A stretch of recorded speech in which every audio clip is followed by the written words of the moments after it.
Welcome to another edition of Anglican Unscripted, episode 362, the Recanting edition. I'm Kevin Carlson.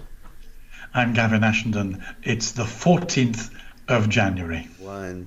Okay, for those people who aren't paying attention, I'm wearing the same thing I wore yesterday. You're wearing the same thing you wore yesterday. What does that mean? You'll figure it out in a minute. We had a lot of material yesterday, and we didn't get to cover the Tim Farron. Tim was an elected official over there. You have a different system in America than we do. What was his role in your government? We have three major parties, the two big ones, the Conservatives and Labour, the Socialists. And then we have a minor party who used to be the Liberals, but are now the Liberal Democrats. And they hold between sort of 1 and 3 dozen seats in the Houses of Parliament.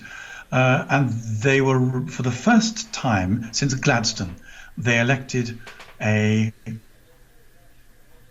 and at the last election that Mrs. May called, the one where she did so badly, the Liberal Democrats went into the election with this young, gutsy evangelical Christian, who had a lot of social conscience and a lot of determination. And it was a total car crash because he couldn't go anywhere without being asked what his views were on gay sex. And every single interview during the election was, Mr. Farron, is gay sex a sin? Mm-hmm. Now, that is the British press. That's the BBC, that's the Guardian. No matter what level, whenever I go there and I'm at a press conference, they want, it's like their Eucharist.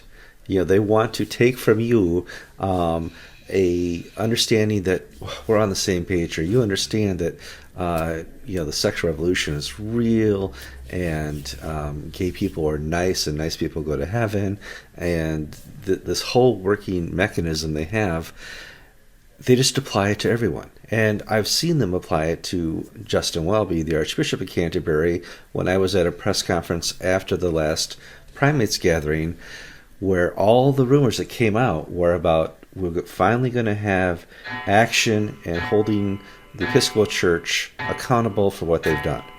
And we, on paper, and all the discussions, we're finally going to have 3 years where the Episcopal Church could no longer be part of the leadership, and there was going to be accountability. We sit down at the press conference, and Justin Welby just recants himself left and right to the press. Oh, we didn't mean that. No. We're not saying it's a sin. No. It's just like, what is going on here? Was he not at the meeting? Well, he was at the meeting. He decided that he didn't want to deal with the press, and if he could placate them, he could go on and live another day. Tim Farron did the same thing. I'm not sure you're right, Kevin, because I think that there are a number of questions to which you have to give the right answer to belong to society today in the West. I agree with that. One is, do you believe in global warming? If we say I don't believe in global warming, you're not allowed to take part in another conversation. That's right. If you're ever asked, do you think racism is a bad thing? Nobody can say yes to that. Nobody can say no to that, right, and remain part of the conversation. One of the elements that's now been added to that is the affirmation of gay relationships and gay sex. Mm-hmm. So it's an unthinking thing. Nobody's asking any serious background questions, and it's a rhetorical question designed to trap people, like the old one, have you stopped beating your wife? Whichever way you answer it, you're in trouble. So one of the number of things you can do with this, if you say, I do believe gay sex is a sin, you could be in very deep trouble, and you need to carry it off like one of our Conservative politicians called Jacob Rees-Mogg. Now, Rees-Mogg is a Catholic, and the way he does it is he uses the Catholic get-out-of-jail card, because he simply says, I'm a Catholic, and I believe what the Church teaches me to believe. That's what it is to be a Catholic. Protestants can't do that, but for all the obvious reasons. he doesn't get away with it. They still try and destroy him, but it buys him just enough time and just enough insulation because he's a man of integrity and intelligence to survive. However, Tim Farron failed dreadfully because, first of all, he tried to wriggle out of the question. Well, the moment you've been given a question to trap you and the victim starts to wriggle, people just get even more excited.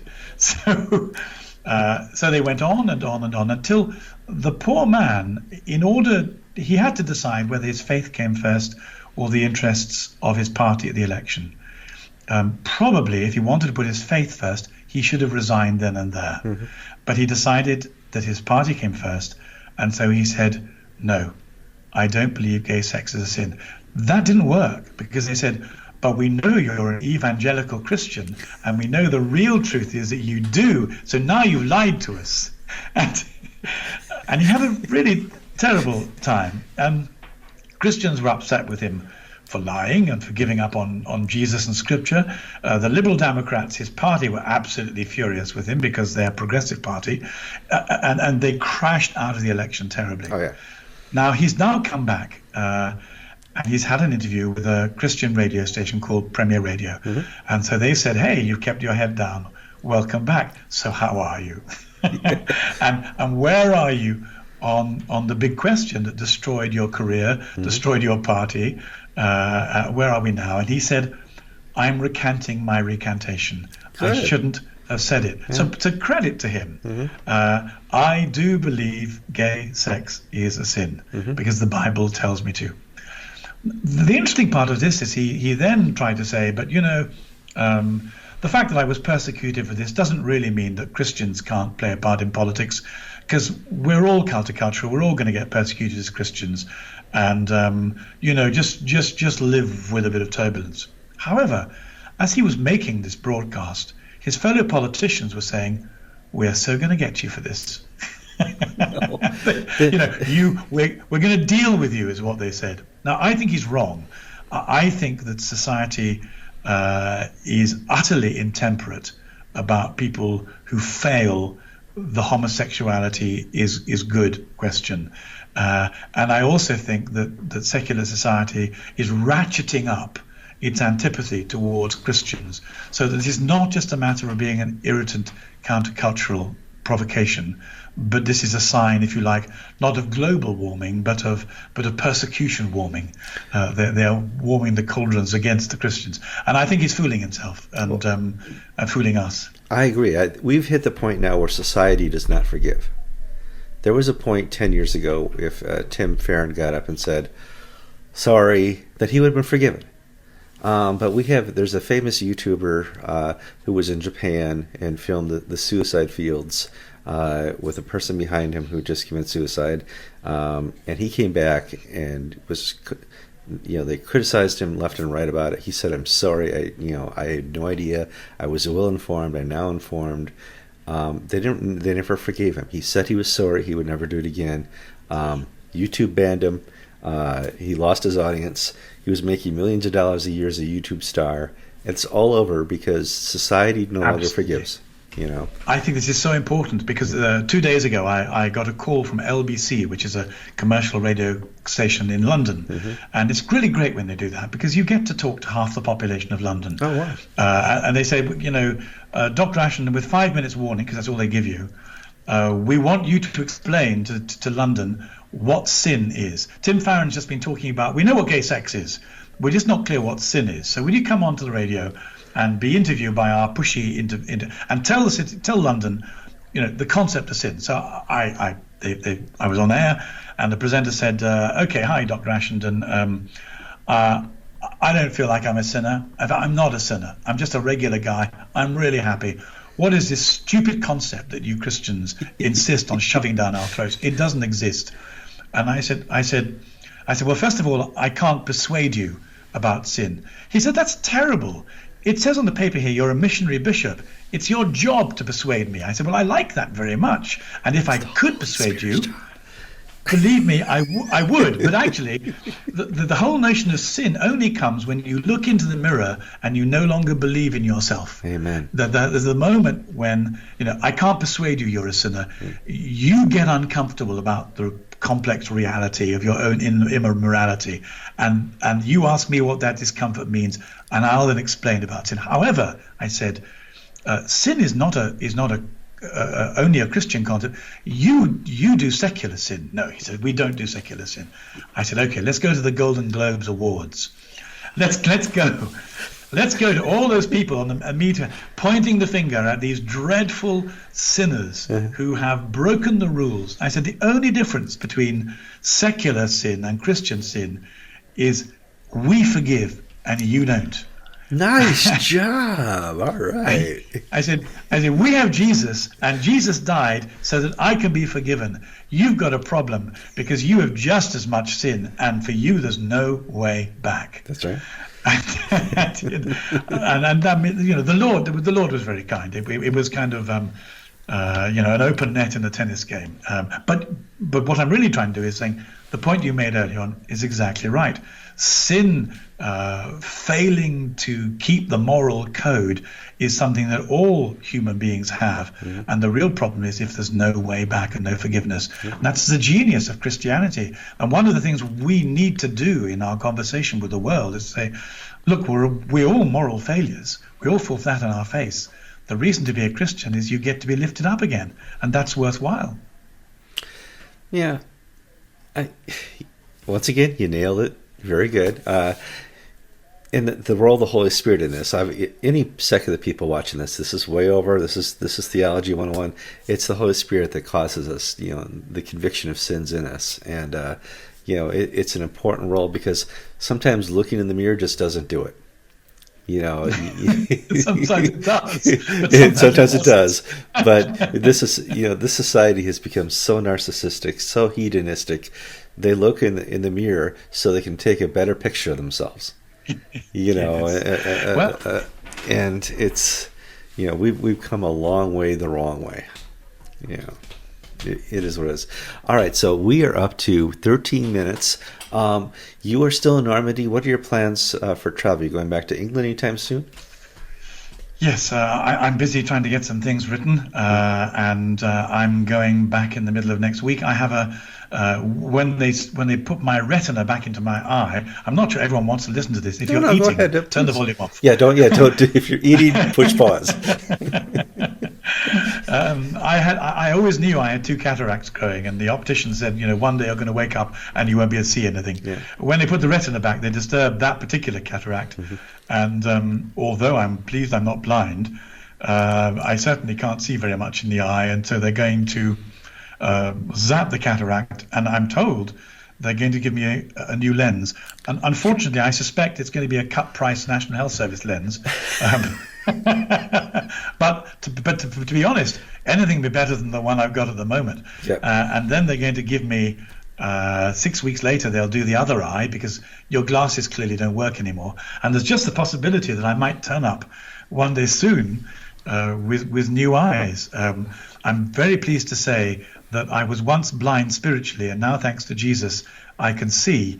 And I'm quite pleased that there's some kind of somatic parallel in the health stakes, and that my physical blindness is going to be fixed by the National Health Service. I'm extremely grateful. Although there's one small matter, and that is that and many of the trusts have cancelled all the non-urgent operations in January. So if the flu crisis gets worse, it'll get postponed. But on the other hand, I'm not urgent, and I'm just very grateful. Yeah, and don't go to public places for the next 3 or 4 weeks. It's really bad here in America. Most hospitals are not allowing visitors to come and visit people because the chances you're bringing something in, or if it's there, you're going to bring it out. And it's a particularly bad. Flu season happens once every 20 years. It's just a reality of living in a world where we are so easily able to travel. It used to be 300 years ago it would take out a community, it wouldn't take out a nation. So sick times. Now, I don't know if you've been watching the news. We got a couple of minutes here. Every time a leader in a different country does something absolutely asinine, it's in American news. I'm not going to ask your opinion, but have you heard any news recently about an American leader over there? What's the reaction like, especially with the liberal British press? It's hysteria. You turn on the radio, and okay, the BBC radio, they're all very left wing and they're all very politically correct. But over the last 72 hours in particular, there have been two issues that have touched the kind of sanity button of our commentators, and one is equal pay for BBC women. Oh yeah, I saw that. One of the most successful political commentators earns 3 times as much as anybody else, and he was overheard the other day saying, "I don't care."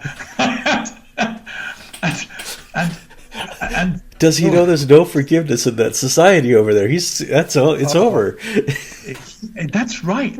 He's in such trouble, and you hear people talking about him in voices where the hysteria is hardly contained, and then without pausing for breath, which they need to do really, they move on to Donald Trump, and then and then they say, okay, he says he didn't say this, but we're going to assume that he did. Now that we assume he did say it, on a scale of 1 to 1,000, how terrible is he? And then everyone joins in. Well, I have to say, and I'm really sorry, this is a confession, I get some joy out of hearing the hysteria from the media people unable to contain themselves. I don't have enough information to make a judgment about American politics, but I am enjoying the fact that it is leading to such levels of excitement among Western media commentators that every program is a joy to listen to. Oh no, it really. I mean, I'm here in Madison, Wisconsin, which is the liberal. It's a mecca of liberalism. It's a college town. They don't have a conservative anywhere in politics here, and every once in a while they accidentally elect a Republican mayor, but that's because the Democratic mayor was just about to die and they were left with little choices. And so everything is MSNBC. You go into any gym or bar, it's all MSNBC all the time. And the froth coming out, I'm like, oh, I can't wait till next week. It's going to, because every morning they wake up and they say, this is the day. This is the day we get Trump out of office. This is the day he's gone. This is the day. And it's like, they can't get excited enough to convince the people to go into Washington and just throw him out. And so I need to ask you something here, because yeah. One of the really interesting questions in life is whether you're dealing with what we call in England rather rudely cock-up or conspiracy. Cock-up means a mistake or conspiracy. I have this conspiracy theory that Donald Trump's advisors are deliberately provoking liberal media into an extreme of fury, whilst meanwhile conducting their national affairs with a certain amount of competence that kind of stacks up as being a competent program at the end. And that come the next election, he may suddenly turn around and appear to be a calm, moderate, ordinary man who has lured his enemy into a froth of overreaction. Or maybe he is what they say he is, and he just has the capacity to wind people up very badly. But I'm just wondering, it's causing such havoc with his enemies that I'm wondering if it isn't planned. Well, I think it's a little of both. There are people who have identified that Trump can be a 4-year-old, and they're using that to their advantage. Then there's people who are on the other side, are just worried that he has access to the button. And we just live in that society. And I remember the days of Ronald Reagan. It was the same type of thing. Conservative guy. He was leading the nation. He reduced taxes. Unemployment went to 3.4%. Everybody had a job. The unemployment rate for black people was next to nil, and people loved him, but the press hated him. And we haven't got to the point where everybody loves Trump, but we have finally reached the point where the entire press, including Fox News, hates him. Oh, really? Oh, really? he's I want to say, having endured so much criticism by secular people about fundamentalism, I just want to say, who's a fundamentalist now? Who is an unthinking, rabid, dribbling, uncompromising commentator now? The answer is the Western media are, and I shouldn't really take so much joy out of it, but there aren't many things which provide you with a humorous spectacle nowadays, and I'm afraid I'm enjoying it more than I should. Here everybody's saying, well, the Christian evangelicals should not be liking Trump, and my answer is we did not have any Christian choice last November on the ballot. We weren't choosing a Christian. We were choosing the lesser of two evils. And I saw something on Facebook today, which was put up by a Catholic saying, since when was it okay for Christians to vote for a racist? Mm-hmm. And the answer is, of course it's not, but it's not as if things were simple as that. But of course with Hillary, my own sense was that Hillary was so completely sold into non-Christian and anti-Christian values that on the scale of sins, this is the Catholic in me that wants to make a distinction between different kinds of sins, but on a scale of sin, racism, unpleasant and unappetizing and unacceptable as it is, isn't anywhere near as dangerous as an all-out campaign to crush Christian values and Christian presence in society. Mm-hmm. So if you have to choose between those things, well, it's a different question. Well, I didn't vote for Trump and I didn't vote for Hillary, but I still woke up the other day, right after Trump said his thing, with 15 emails asking me what I think. I think it's going to be a great time to be a journalist if you can keep your head. I deliberately and your sense of humor. Yeah, and your sense of humor. I deliberately do not post anything on Facebook about this because half the people would have a stroke, half the people would laugh. Yes, I refuse to become a Trump supporter. Yes. But what I am is I'm very pleased to see the myth of the liberal, moderate, inclusive philosophy being exposed for something entirely different. And for that, Mr. Trump, and your incontinence, I'm very grateful. Gavin, it has been a pleasure to do 2 shows this weekend with you, and I'm going to let you get back to your writing, and do say hi to the family for me. I've not seen Mrs. Ashington walking back and forth. No, Mrs. Ashington is busy looking after her parents and that's working. what I'm doing. Which is what you're doing, and so no, I've had to cook for myself, but I'm surrounded by some very nice friends. Kevin, I've eaten so well. But I will be very pleased indeed to get back to Mrs. Ashington's cooking, should she choose to watch Anglican Unscripted this time. And I can't say how much I've missed her and her cooking and all the domestic comforts. I'm very keen to get back to, and very grateful to God for. It's been episode 362, and we're all in one piece still.